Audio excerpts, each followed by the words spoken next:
ਕਦੀ ਕਦੀ ਗੈਰ ਭਰਾ ਵੀ ਉਹ ਕੰਮ ਕਰ ਜਾਂਦੇ ਨੇ ਜਿਹੜੇ ਸੱਕੇ ਨਹੀਂ ਕਰ ਸਕਦੇ ਤੇ ਫਿਰ ਆਪਣੀ ਲੱਤ ਤੇ ਚੰਨ ਦੀ ਚੌਧਰੀ ਨਾ ਭੁੱਲਿਓ ਨੱਤਾ ਪਰ ਸੁਲਾ ਦੀਆਂ ਸ਼ਰਤਾਂ ਤੇ ਤੈਨੂੰ ਯਾਦ ਨੇ ਨਾ। दोस्तों कहते हैं कि अल्लाह जिसे चाहे इज्जत देता है और जिसे चाहे जिल्लत देता है या रसवा कर देता है। आज मैं पाकिस्तान फिल्म इंडस्ट्री से जुड़े हुए ऐसे माजी के फनकार के बारे में बताने जा रहा हूँ जिन्होंने बतौर एक्स्ट्रा कैरियर का आगाज किया, लेकिन बाद में वो पाकिस्तानी फिल्मी दुनिया का बेताज बादशाह कहलाया। अहमद नदीम कासमी ने एक फसाना लिखा था। फसाना का नाम था गंडासा। अहमद नदीम कासमी के वहमो गुमान में ना होगा कि उनका तहरीर करदा अफसाना गंडासा पाकिस्तानी फिल्मी सन्नत की शनाख्त बन जाएगा। उन्हीं के उस अफसाने पर पाकिस्तान टेलीविजन ने 70 की दहाई में एक ड्रामा भी बनाया जिसमें मरकजी किरदार लेजेंड अदाकार मुनव्वर सईद ने अदा किया था। और फिर उसी अफसाना पर एक फिल्म बनी और हदायतकार हसन अस्करी ने उसे नाम दे दिया वहशी जट का। ये फिल्म ना सिर्फ पंजाबी जुबान की एक रुझान साज फिल्म थी बल्कि उसने फिल्म के हीरो सुल्तान राही को भी एक नया जन्म अदा किया।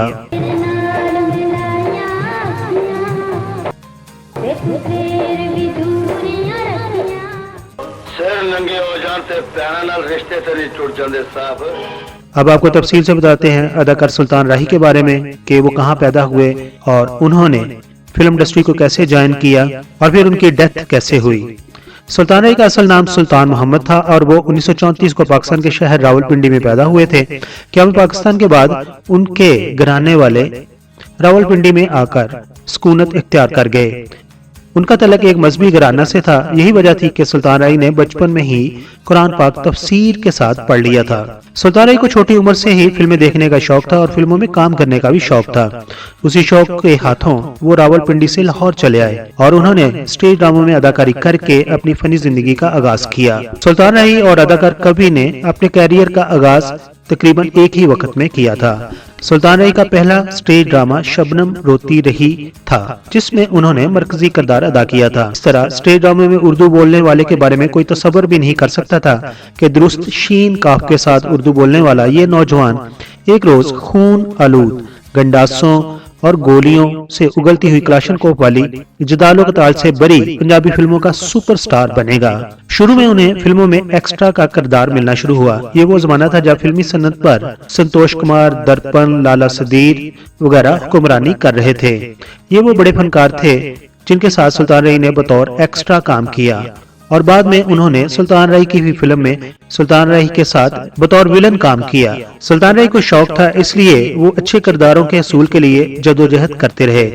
ऐसे में जब उनकी मुलाकात हदायतकार अशफाक मलिक से हुई तो उन्होंने सुल्तान राही को साफ कह दिया कि तुम कभी एक्टर नहीं बन सकते, मगर सुल्तान राही ने हिम्मत न हारी और वो कर दिखाया जिसकी दुनिया गवाह है। फिल्म बागी, हीर सियाल और चंद दीगर फिल्मों में उन्होंने एक्स्ट्रा का किरदार अदा किया तो उन्हें एन सलीम डायरेक्टर ने अपनी पंजाबी फिल्म अमामदीन गोइया में एक मुख्तसर सा किरदार अदा करने की दावत दी। उसी जमाने में उनकी चंद दीगर फिल्में भी रिलीज हुई जिनमें जुमा जन जनाल, चाचा जी, हातम ताई और फिल्म बाई बाजना जोड़ी वगैरह शामिल थी। ये सब फिल्में पंजाबी फिल्में थीं और इन फिल्मों में उनके किरदार मामूली और कदरे गैर अहम थे। 1971 में हदायतकार इकबाल कश्मीरी ने उन्हें अपनी फिल्म बाबल में एक बदमाश का सानवी सा किरदार दिया जिससे उनकी शोहरत का आगाज हुआ और फिर उन्होंने कभी पलट कर पीछे नहीं देखा। फिल्म बाबल के बाद हदायतकार असलम डार ने उन्हें अपनी पंजाबी फिल्म बशीरा में मरकजी किरदार अदा करने की पेशकश की।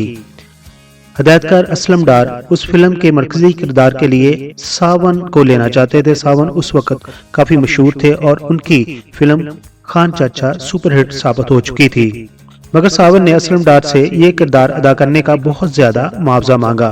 चुनाचे असलम डार ने उस किरदार के लिए सुल्तान राही को अपनी फिल्म बशीरा के लिए कास्ट कर लिया और सुल्तान राही की फिल्म बशीरा फिर पंजाबी जुबान की एक रुझान साज फिल्म कहलाई। उस फिल्म की कामयाबी से सुल्तान राही के लिए कामयाबी की नई राहें खुल गईं और फिर उस फिल्म की कहानी को सामने रखते हुए कई एक फिल्में लिखी गईं और सुल्तान राही पंजाबी फिल्मों के बेताज बादशाह कहलाए।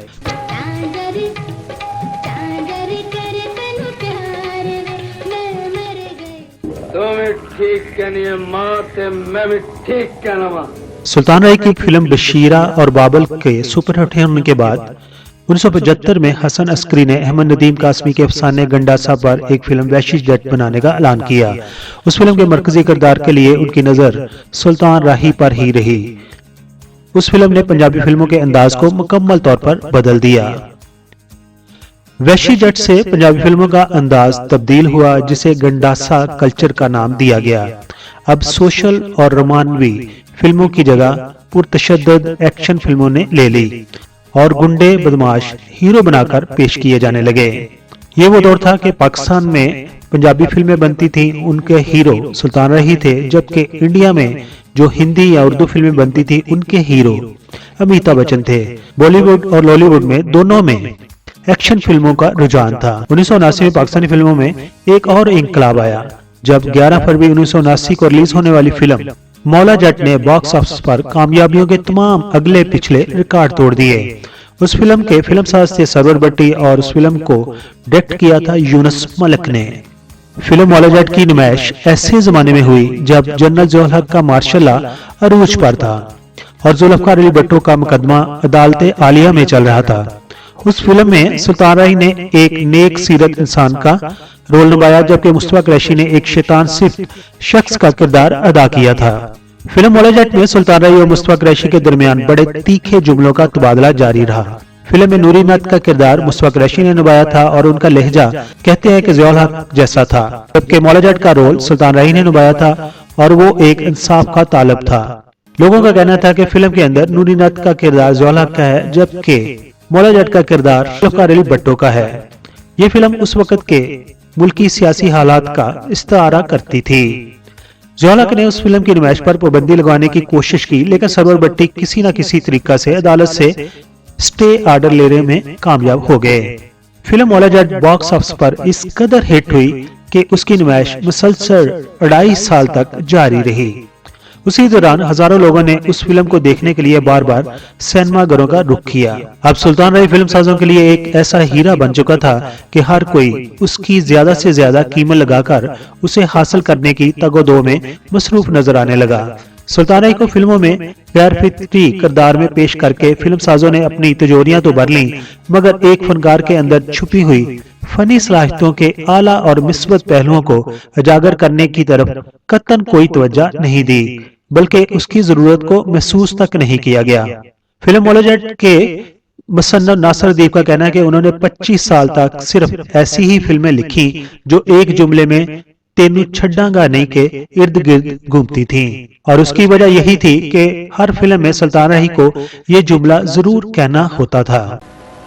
सब तो बड़ा सूरमा बनने लिए बंदे नूं की करना पैंदा है। किसे मेरे वर्गे सूरमे दे गोडे गिट्टे कटड़े पैंदे ने। सुल्तान राही ने बतौर फिल्म साज एक फिल्म तकदीर कहाँ ले आई भी बनाई थी। ये उर्दू में फिल्म थी और इस फिल्म को 1976 में रिलीज किया गया था, लेकिन ये फिल्म बुरी तरह नाकाम हुई। उसके बाद उन्होंने कभी भी कोई फिल्म डायरेक्ट नहीं की और ना ही किसी फिल्म को प्रोड्यूस किया था। सुल्तान राही के बारे में उनके इर्द गिर्द रहने वाले कहते थे कि वो एक फराख दिल और मुखय्यर शख्स थे। बहुत से हुनरमंदों के घरों के चूल्हे उनकी दरिया दली की वजह से जलते थे। उन्होंने एवरवुड स्टूडियो में एक मस्जिद भी बनवाई थी जो अपनी नौइयत की वाहिद मस्जिद थी। सुल्तान राही एक अच्छे कारी भी थे, जैसा कि मैंने पहले बताया था कि उन्होंने बचपन में ही कुरान को हिफ्ज कर लिया था। जब वो कुरान पाक की तिलावत करते थे तो एक समा बन जाता था। सुल्तान राही एक बहुत सादा मिजाज थे। उन्होंने अपने एक इंटरव्यू में कहा था कि वो खाना भी जमीन पर बैठकर खाते हैं और सोते भी जमीन पर हैं, और उन्होंने कहा कि मुझे जमीन से बहुत ज्यादा मोहब्बत है क्योंकि मैंने एक दिन इसी के नीचे जाना है। सुल्तान राही ने मजमूई तौर पर 804 फिल्मों में काम किया, जिसमें 756 फिल्में नुमाइश पजीर हुई। उनमें से 538 फिल्में पंजाबी जुबान में बनी और 157 फिल्में उर्दू जुबान में, जबकि 5 पश्तो और 1 सिंधी फिल्म भी शामिल है। उनकी 50 से ज्यादा फिल्में डबल वर्जन थीं। उनमें से 430 फिल्में ऐसी थीं जिनके टाइटल रोल्स सुल्तान राही ने अदा किए। 804 फिल्मों में काम करने के बावजूद भी उनका किसी अदाकारा के साथ कभी कोई स्कैंडल नहीं बना था, जिसकी पूरी फिल्म इंडस्ट्री गवाह है। अब बात करते हैं कि ये सीधा साधा सा फनकार किस तरह हमसे रूठ गया और किस तरह उसकी जिंदगी का इख्तिताम हुआ। 9 जनवरी 1996 की बात है। सुल्तान राही इस्लामाबाद में अमेरिका का वीजा लगवाने के बाद जीटी रोड से वापस लाहौर आ रहे थे। उनके ड्राइवर हाजी एहसन उनके साथ थे। गुजरांवाला बाईपास पर उनकी गाड़ी का टायर फट गया। उनके ड्राइवर हाजी एहसन जैक लगाकर टायर बदलने में मसरूफ हो गए कि 2 नकाबपोश डाकुओं ने सुल्तान राही की तलाशी लेने की कोशिश की। सुल्तान राही डाकुओं के साथ गुत्थम गुत्था हो गए। डाकू ने घबरा कर फायर कर दिया और यूं गोली सुल्तान राही का जबड़ा चीरती हुई दिमाग से पार हो गई।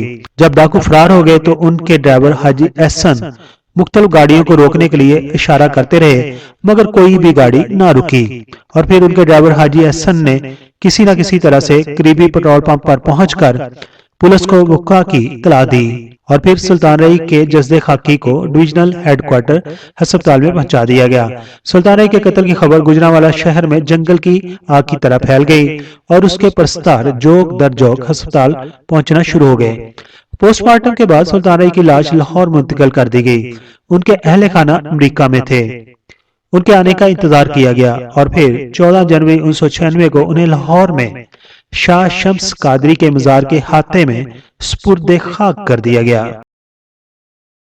Across the Pakistan and across the world, जहां कहीं भी आप हों और हमारी इस वीडियो को देख रहे हैं तो हमें भी अपना प्यार दीजिए, अपनी मोहब्बत दीजिए, हमारी इस वीडियो को लाइक कर दीजिए, हमारे चैनल को सब्सक्राइब कर दीजिए। अगर आप फेसबुक पर हमें देख रहे हैं तो हमारी इस वीडियो को लाइक कर दीजिए। अपना बहुत सारा ख्याल रखिए। Thank you so much.